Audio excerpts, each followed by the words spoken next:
Class 10th का हर वो बच्चा जो इस बार बोर्ड का एग्जाम देने वाला है, उसका कल एग्जाम है इंग्लिश का और आज उसको कॉन्फिडेंस नहीं आ रहा है।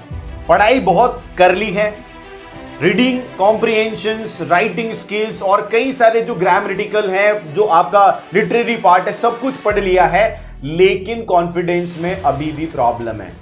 तो यार ऐसे बच्चों के लिए ही ये वीडियो है, इसको एंड तक देखना, इसके बाद आपका जो कॉन्फिडेंस है 200% हो जाएगा।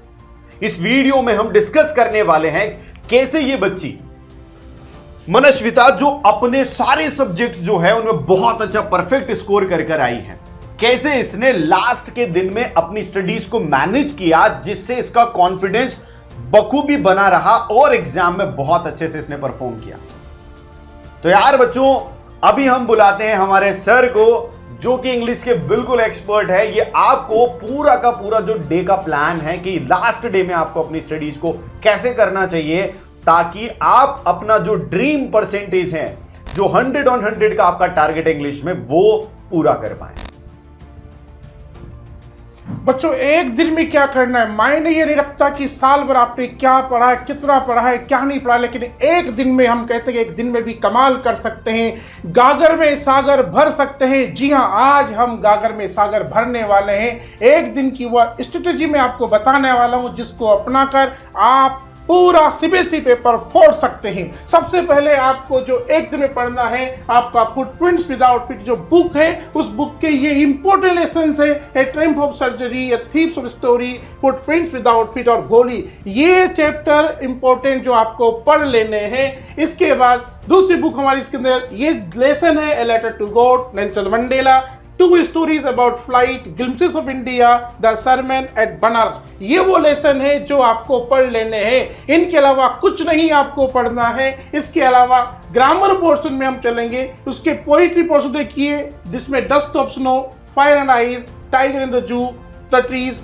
फॉग, ये वो इंपॉर्टेंट पॉइंट्स है जिसमें आपका काम पूरा 100% होगा। ठीक है। इसके बाद ग्रामर पोर्शन में 10 सब्जेक्ट वर्ब कंकोड, मॉडल वर्ब, और इसके साथ ही ये आपको दिखाई दे रहा है पर नॉन फाइनाइट वर्ब, जिसको हम इन्फिनिटिव कहते हैं। इसके क्वेश्चन अधिकतर एग्जाम में पूछे जा रहे हैं। और इसके बाद डायरेक्ट, इनडायरेक्ट और डिटरमिनर्स पर आपको फोकस करना है। इसके बाद जो राइटिंग पार्ट है, राइटिंग पार्ट में आपको फॉर्मेट का विशेष ध्यान रखना है, और ये स्ट्रेटेजी अपनाएंगे तो आप 95 क्रॉस कर जाएंगे। भाई लास्ट के डे में ये जो इंपॉर्टेंट चीजें सर ने बताई है, बुक्स के जो इंपॉर्टेंट चैप्टर हैं, जो लिटरेचर पार्ट के, जिसमें पोइम्स और स्टोरीज दोनों सर ने ले ली हैं, उसके साथ साथ ग्रामर का जो क्या क्या चीजों का आपको ध्यान रखना है और कैसे आपको कौन कौन सी इंपॉर्टेंट पार्ट है वो पढ़ाई करने, वो इस टाइम पर बहुत इंपॉर्टेंट है और इनको करके ही जाना है भाई। और दूसरा पॉइंट, रीडिंग सेक्शन की आप चिंता न करें। रीडिंग सेक्शन में जो आपके पैसेज आएंगे, उसमें कुछ भी याद करके जाने की जरूरत नहीं है। वो तो ऑन द स्पॉट एग्जामिनेशन में पैसेज को पढ़कर ही आपको डिसाइड करना है कि कैसे उसको सॉल्व करना है। तो भाई बहुत इंपॉर्टेंट चीजें सारी कुछ सर ने बता दी हैं, और मैं ये कहूंगा कि यार अब जो है अपना कॉन्फिडेंस लूज करने का टाइम नहीं है। अब वो टाइम है दम दिखाने का, बोर्ड को फोड़ कर आने का। यार इंग्लिश के पेपर में मचा देंगे यार, टेंशन क्यों करनी यार, सब कुछ पढ़ लिया है, सब कुछ टिक हो रखा है हमारे पास, सारे चैप्टर्स के चिट अपन ने टिक कर रखे, डन कर रखे। तो यार अब टेंशन करने की कोई जरूरत नहीं है, चिंता करने की जरूरत नहीं है। कौन कहता है कि आसमान में सुराख नहीं होता? एक पत्थर तबे से उछाल कर तो देखो यारो, और आज वो पत्थर हमने उछाल दिया है।